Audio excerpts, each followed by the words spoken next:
লীনা নিজের ঘরে বসে তার মেয়ে তিথিকে খাওয়াচ্ছিল। তিথি অনেক বায়না করছিল সে সময়। লীনা অনেক বুঝিয়েও মেয়েকে শান্ত করতে না পেরে পিঠে দুঘা লাগিয়ে দিল। মেয়েটা খুব জোরে কান্নাকাটি করা শুরু করতেই রাহুল বলল, তুমি কি ভেবেছ অন্যের একটা মেয়ের উপর দেখাবে? ও কি দোষ করল? ওকে মারলে যে? বাচ্চা মানুষ খেতে গিয়ে একটু তো বায়না করবেই, বুঝিয়ে সুঝিয়ে খাওয়াতে হবে তো। তুমি যেভাবে বাচ্চার সঙ্গে ব্যবহার করছো, এভাবে কোনো মা তার সন্তানের সঙ্গে আচরণ করে না। অতই যখন মেয়ের জন্য চিন্তা, তাহলে তুমিও তো খাওয়ার নিয়ে বসতে পারতে। রোজ মেয়েটাকে তুমিই খাইয়ে দিও, তাহলে আমাকে এত ঝক্কি পোহাতে হয় না। মেয়েটা তো আমার একার নয়, ও তোমারও মেয়ে। ওর দায়িত্ব তোমারও পালন করা উচিত। আর কি একটা যেন বললে, অন্যের রাগ ঝেড়ে দিচ্ছি। তা কার রাগ ঝেড়ে দিচ্ছি শুনি? কার আবার? মায়ের। সকালে মায়ের সাথে তোমার কথা কাটাকাটি হয়েছিল, সেটা আমি দেখিনি ভেবেছ? যদিও মায়ের দোষ একটু বেশিই ছিল, কিন্তু তুমিও তো কম যাও না। একটু আধটু সহ্য করতে হয় বিয়ের পর, কিন্তু তুমি তো দেখছি কিছু সহ্য করবে না। এভাবে চলতে থাকলে তোমাকে নিয়ে কেউই চলতে পারবে না। ও, তার মানে তুমি সব কিছুই জানতে, অথচ কোনো প্রতিবাদ করনি তখন। তোমার মা এজন্যই আমাকে অপমান করার এতটা সাহস পায়। তুমি সব কিছু জেনে বুঝে চুপ করে থাকো। তিথির খাবার তখন শেষ হয়ে এসেছিল। সে মায়ের কোল থেকে উঠে এসে ঘর থেকে বের হয়ে গেল। তোমার সংসার করার ইচ্ছা না হলে আমাকে জানাতে পারো, আমি উকিল ডেকে তোমাকে মুক্ত করে দেব। খামোখা একটা মানুষকে বন্দী করে রেখে কষ্ট দেওয়া ঠিক নয়। এখন তো মনে হচ্ছে তোমারই সংসার করার কোনো ইচ্ছে নেই। না হলে সামান্য একটা কথার জন্য তুমি উকিল পর্যন্ত চলে গেলে কেন? ঠিক আছে, তোমার যদি মনে হয় আমার সাথে সংসার করতে তুমি পারছো না, তাহলে উকিল নিয়ে এসো। আমিও তোমাকে মুক্ত করে দিয়ে এখান থেকে চলে যেতে চাই। রাহুল ঘর থেকে বেরিয়ে গেল। তারপর মেয়েকে বলল, কি ব্যাপার তিথি, তুমি ঘর থেকে বেরিয়ে এলে কেন? মায়ের কাছে একটুক্ষণ ঘুমাতেও তো পারতে। বাবা, আমি আর মায়ের কাছে কখনো যাব না। মা আমাকে সবসময় মারে, আমার একটু ভালো লাগে না। আমি কি দোষ করেছি বলো? ঠাম্মা আমাকে সবসময় বাজে কথা শোনায়, তার দোষ কি আমার? তুমি একটু ঠাম্মাকে বলতে পারো না, যাতে ঠাম্মা আমাকে আর ওভাবে না কথা শোনায়? রাহুল মেয়েকে সান্ত্বনা দিয়ে বলল, আচ্ছা ঠিক আছে, তুমি অত চিন্তা করো না। আমি তোমার ঠাম্মাকে খুব করে বকে দেব, আর কখনো সে তোমার মাকে বকবে না। রাহুলের মা রমা দেবী কোন একটা বিশেষ কাজে তখন সেদিক দিয়ে পেরিয়ে যাচ্ছিলেন। হঠাৎ ছেলেকে নাতনির কাছে ওভাবে কথা বলতে দেখে তিনি নিজ থেকেই আগ বাড়িয়ে বললেন, মেয়ে বউয়ের কথা শুনে মাকে ভুল বোঝা হচ্ছে?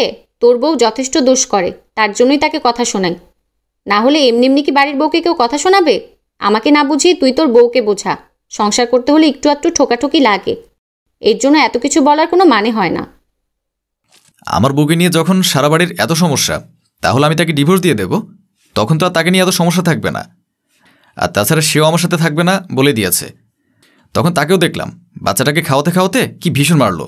একটা বাচ্চা ছেলে খেতে খেতে বায়না তো করবেই, তার জন্য তাকে গায়ে হাত তোলার কোনো প্রয়োজন ছিল কি?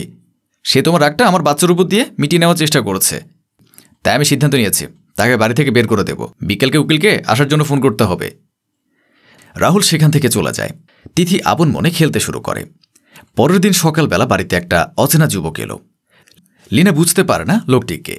তখন রাহুল লীনাকে বোঝার জন্য বলে, বলেছিলাম না তোমার সাথে ডিভোর্স নিয়ে নেব, কারণ তোমার সাথে বনিবনা হওয়া আমার পক্ষে আর সম্ভব নয়। অনেক চেষ্টা করেছি এতদিন, কিন্তু তুমি শোধরাবার মেয়ে নাও। তাই আজ থেকে তোমাকে মুক্ত করে দিলাম। উকিল সাহেব এসেছেন, বাকি কাগজপত্র উনিই তোমাকে দিয়ে দেবেন। ঠিকঠাক মতো সই করে দিও। আর শোনো, বাচ্চার দায়িত্ব তোমাকে নিতে হবে না। বাচ্চা যাবতীয় খরচা আমি বহন করব। আমরা যতদিন বেঁচে আছি বাচ্চা আমাদের কাছেই থাকবে। এই দেখুন লীনা দেবী, সমস্ত কাগজপত্র আমি রেডি করে এনেছি, শুধু আপনার সই করার অপেক্ষা। আপনি সই করলেই আপনাদের দুজনের মধ্যে বিচ্ছেদ হয়ে যাবে।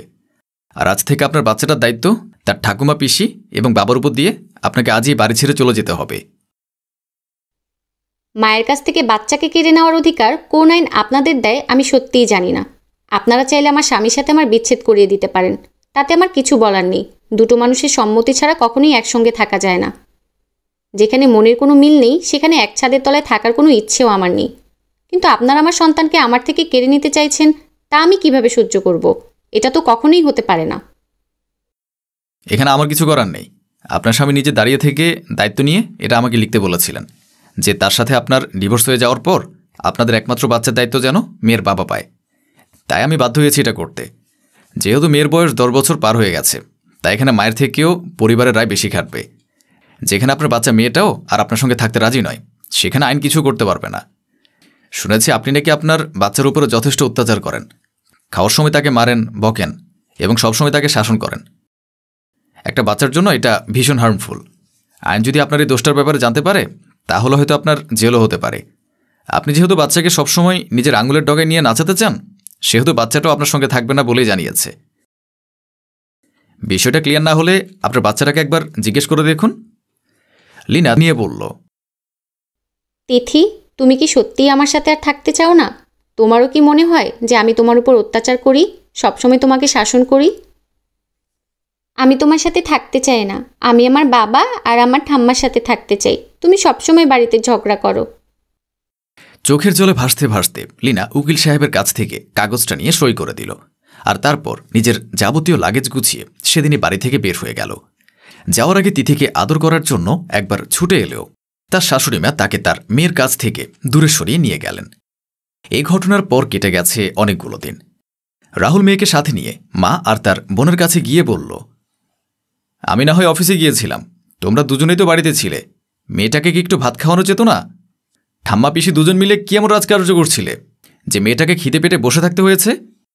আমি আমার মেয়েটাকে তোমাদের দায়িত্বে রেখে গিয়েছিলাম, কিন্তু তোমরা তোমাদের দায়িত্ব ঠিকভাবে পালন করছো না কেন? থাক দাদা, তোর মেয়ের হয়ে আর তোকে ওকালতি করতে হবে না। একদিনই তো খাওয়াতে একটু দেরি হয়েছে, এতে এত গলা চড়িয়ে কথা বলার কি আছে? তোর মেয়ে যা জেদি, ওকে খাওয়াতে গেলেও কি খায়? আমরা যখন খেতে বসেছিলাম তখনই ওকে বলেছিলাম খেয়ে নিতে, কিন্তু এমন বায়না করলো যে ওকে খাওয়ার ছেড়ে উঠিয়ে দিতে আমরা বাধ্য হয়েছি। মেয়ে যখন তোর, তখন ওকে খাওয়ানো পড়ানোর দায়িত্বও তোর। এবার থেকে অফিসে যাওয়ার আগে মেয়েকে খাইয়ে দিয়ে তারপর যাবি, আর না হলে অফিসে যাবি না। তোর মেয়ের দায়িত্ব আমরা কেউ নিতে পারবো না। এত হাড় জ্বলনে যে হাড়মাস জ্বলিয়ে শেষ করে দিল তোর মেয়ে। সেদিন উকিল সাহেবের সামনে মেয়েটা কত আবদার করে বলেছিল সে তার ঠাম্মার পিসির কাছে থাকবে, কিন্তু তোরা যেভাবে মেয়েটার সঙ্গে আচরণ করছিস তাতে মেয়েটার কোথায় যাবে? একদিনে মেয়েটার চেহারার হাল কেমন হয়েছে দেখেছিস? নিজেরা মাংস এনে রান্না করছিস, সবই তো আমার টাকায়, আর আমার মেয়েটাকে খাওয়ানো হয়নি। এসব দেখার পর আমার কি এই সংসারের জন্য টাকা খরচ করতে ভালো লাগবে? অনেকক্ষণ থেকে অনেক কথা শোনালি, আর কিন্তু ভালো লাগছে না। সংসারে টাকা খরচ করিস সে কথা এত বড়াই করে বলার কি আছে? সংসার কি আমার একার?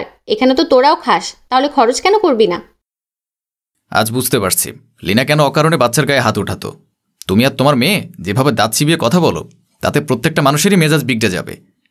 তোমরা তো আমার বাচ্চাটাকে খাওয়াতে পারোনি, আর এই খাওয়ার ঝামেলার জন্যই আমি আমার স্ত্রীকে বাড়ি থেকে বের করে দিয়েছিলাম। আজ মনে হচ্ছে অনেক বড় ভুল করে ফেলেছি। অন্তত তাকে একবার বোঝা উচিত ছিল সে আমার বাচ্চার মা। এতদিন ধরে নিরলস পরিশ্রম করে গেছে সংসারের জন্য। কোনো কাজ করার আগে 10 বার ভাবা উচিত, সেটা আমি আজ বুঝতে পারছি। সেদিন যদি তাকে তাড়িয়ে না দিতাম তাহলে তোমাদের স্বরূপটাও আমার চেনা হতো না। তোমরা আসলে আমার টাকাকে ভালোবাসো, কেউ আমার সন্তানকে ভালোবাসো না। না হলে আজকে আমার সন্তান খালি পেটে চুপচাপ বসে আছে, অথচ তোমরা খেয়ে নিয়েছো। এটাই বুঝি তোমাদের ভালোবাসা?